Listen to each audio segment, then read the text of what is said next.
Watch this video carefully.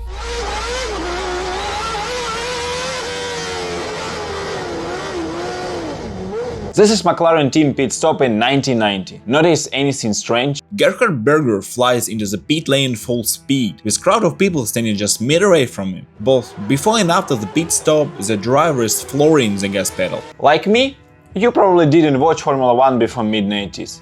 So, a logical question arises. What on earth he is doing? Does he know anything about speed limits when entering the pit stop? No. It doesn't, because until 1994, such a rule simply didn't exist. Sometimes, when comparing Formula 1 of the 20th and 21st centuries, you see just how many rules and restrictions the organizers introduced. However, even innovation didn't always work out for the best. So today, we are looking at the Formula 1 rules led to madness, chaos and absurdity.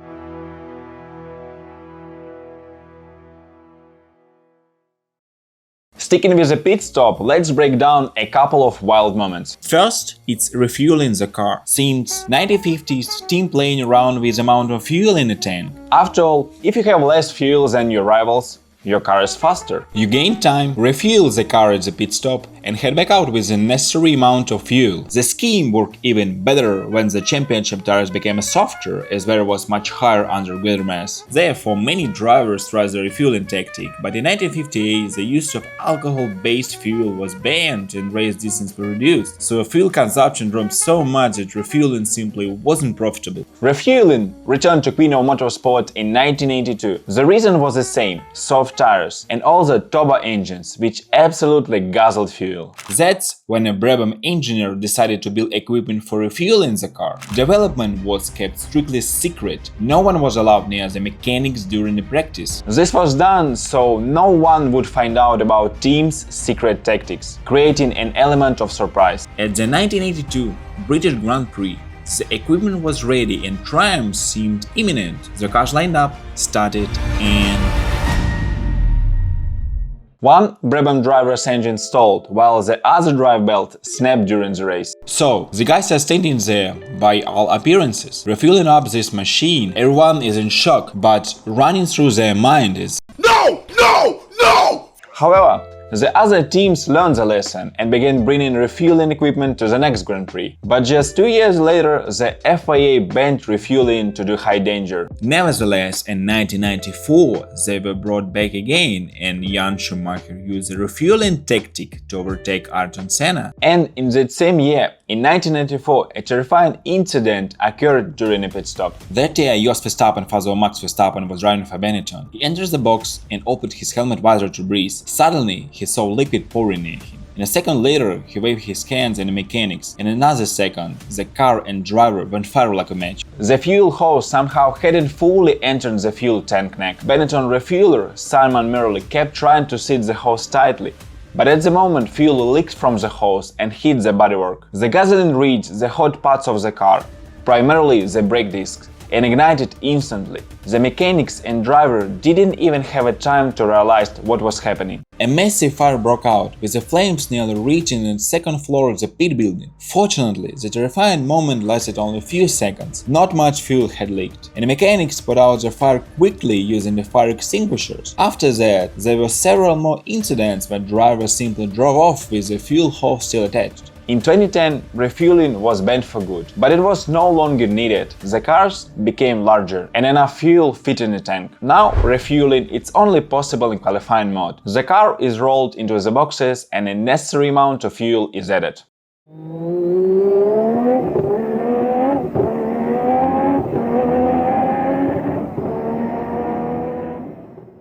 Parallel to refueling, the 80s are famous for turbo engines. This time is known as the turbo era. This era is associated with the arrival of the Renault team. It was the French who led the revolution, and they loved doing that, which in the future would not sit well with the FIA. Before the arrival, everyone used naturally aspirated engines. Renault decided to race with turbocharged engine. This gave a huge boost in power as the turbine consumed more oxygen. Thus, Renault 1.5 turbocharged engine was as powerful as Ford's 3-liter naturally aspirated one. In the first year, the French didn't earn a single point. Their car was so bad it was nicknamed Yellow Teapot. But just 2 years later, the guys won their first Grand Prix, and all of other participants looked at them with interest. Renault never reached great heights of Renault Motorsport due to the unreliability of their car, but Ferrari began making turbo engines. By 1982, almost all teams were bringing turbo engines. To say it was a stunning season is an understatement. 11 drivers from the 7 teams won a race at least once. 4 years later, naturally aspirated engines disappear from the championship entirely. Of course, the turbo engine had problems. When power reaches 1350 horsepower, the engine works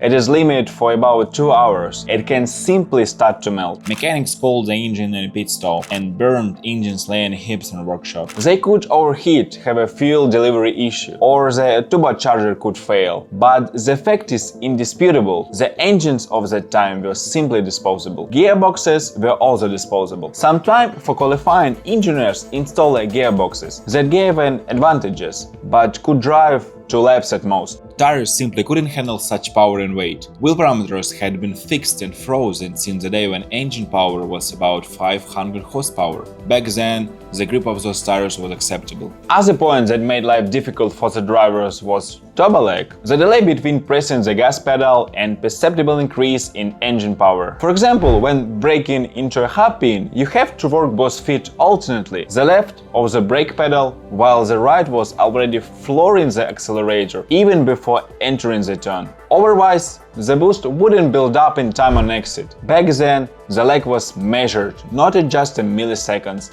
but in seconds. The cars became incredibly dangerous and sometimes led to the death of drivers. Sitting behind the wheel, they were surviving, not just racing. The slightest mistake with the throttle and you were either in the back of the pack or dead. The growth of turbo engine power didn't particularly please in Formula 1. But the mid-80s, a clear championship leader emerged: McLaren. Their drivers, Niki Lauda and Alain Prost, flew away from the rest of the pack, fighting mostly against each other. Starting from 1987, Formula 1 began to crack down on turbo engine. If it hadn't, the drivers of that time would have gone instinct like a mammoth. The risk was high. They started with the power and fuel limits per race. But in 1989, they finally banned the use of turbines, ending the turbo era. But this era gave us incredible memories of Ayrton Senna, Alain Prost, Nelson Piquet, and Niki Lauda's final title. One race, one win, the Brabham fan car. Speaking of Niki Lauda, let's talk about the most interesting car the Austrian ever drove. This is Brabham BD46. Wait a minute! Who are you? You probably already noticed the fan on the rear. I will tell you how this happened. In 1978, Brabham realized things were looking grim. They weren't keeping up with the Lotus and needed a way out. At the same time, they couldn't seriously upgrade an engine or design a chassis. The team didn't have the resources. That's when the idea came to increase downforce using the fan. Before the start, the fan blades were covered to avoid drawing attention. But it seems it didn't work, and a crowd of onlookers gathered around the car while team principals were furious. However, the car passed homologation and was allowed to participate in Grand Prix. The drivers were asked not to show the car full potential. At high RPM, the car literally sucked itself to the asphalt. They ran qualifying with the full tanks and still took second and third places. In the race itself, Lauda admitted he was playing cat and mouse with the third place. Essentially, they could have won all of the remaining races and taken the championship, but numerous protests led to the ban of this incredible car. However, the Brabham BD46 remains the only car to have won 100% of the races in which it participated. Car start, 6 cars outside our window here. Well, the only people I can see that are happy are a bunch of Indians just below us who can see the car decay and may well be on for a podium here this afternoon.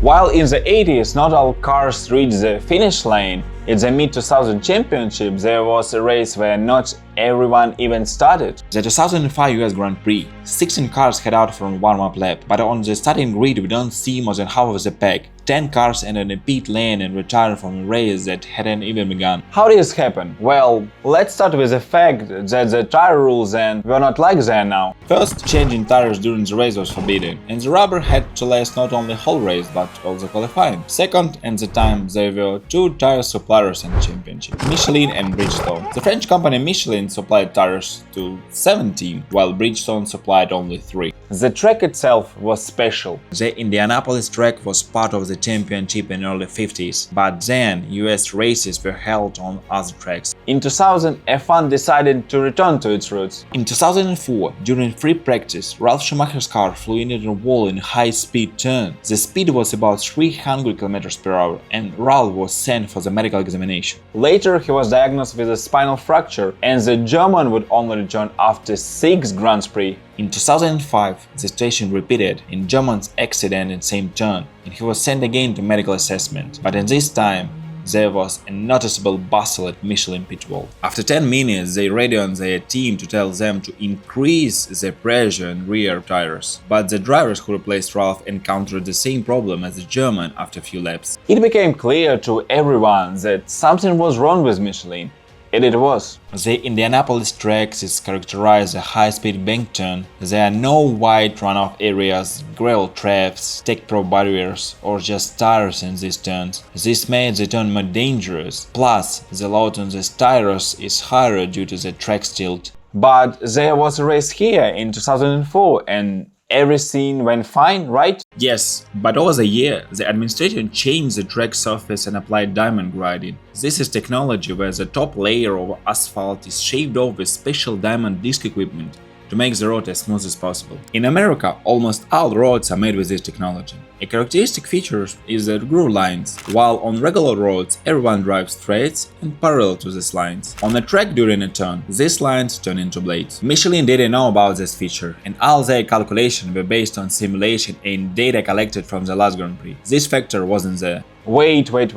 Why didn't Bridgestone have the same problem? It turned out that thanks to American company Firestone, they had to conduct a test on new surface several times. The FIA suggested intentionally slowing down in turn 13, but the team said the speed difference was dangerous. Then the FIA suggested allowing pit stops, but since this was happened the day before the race, and Michelin just washed their hands off, it's impossible to make required number of sets on that time. Then Michelin and its clients tried to find a way out. They proposed making a chicane in turn 13, meanwhile Bridgestone clients wouldn't have to drive through it. And the French team's clients didn't care about the points. Everyone was in favor of the show, as that's what the spectators came for. However, the FIA didn't agree to track changes. Moreover, they threatened to withdraw their stuff if the track configuration was alternate. In the end, it went so far. Then the FIA threatened to stop holding all motorsport events in the US. As a result, teams with the French manufactured tires had to withdraw from the race. However, the spectators didn't know this, as there were no official statements. When they saw 10 cars enter the boxes and retire before race even started, the stands simply erupted into uproar.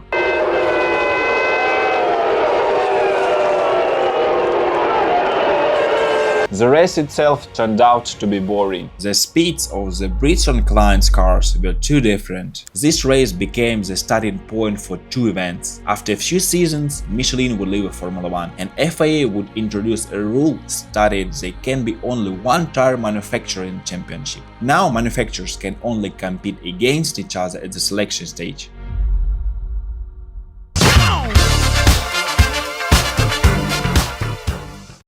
If you think all the weird rules and their consequences are things of the past, I'm here to surprise you. 2022 pre-season testing for cars with new technical regulation, and the car suddenly start bouncing. Some call it bucking or dolphining, but in English, it's word porpoising, this name of the harbor porpoise, and the word also describes movement. In our case, it's also the unwanted oscillation of the car on straights. And similar problem had already occurred in Formula 1 just before the start of the turbo era. And back then, the essence of the effect is simple. At some point, the floor of the cars begins to generate such strong downforce that it presses even closer to the asphalt. The clearance becomes too small, air has nowhere to circulate, and the floor suddenly stops working. When the airflow detaches, the downforce level drops sharply, only to start rising again. So on in a cycle until the car begins to brake. The oscillations of the downforce rock the car longitudinally, rising the rear and lowering it again. These effects happen because of the new regulations. Ultimately, this worsened visibility for the drivers, but more importantly, the cars themselves were, to put it mildly, having a hard time. Such jumps could simply kill the transmission and potentially other electronics. In which the floor served as a one large wing. Initially, the guys raised the car height, which made it slower but at least manageable. Later, the FIA intervened, and by 2024 this problem had practically disappeared. These are the interesting cases that have happened in history of Formula 1. Of course, I haven't told everything, so if you're interested in second part of such stories, I'm waiting for your comment.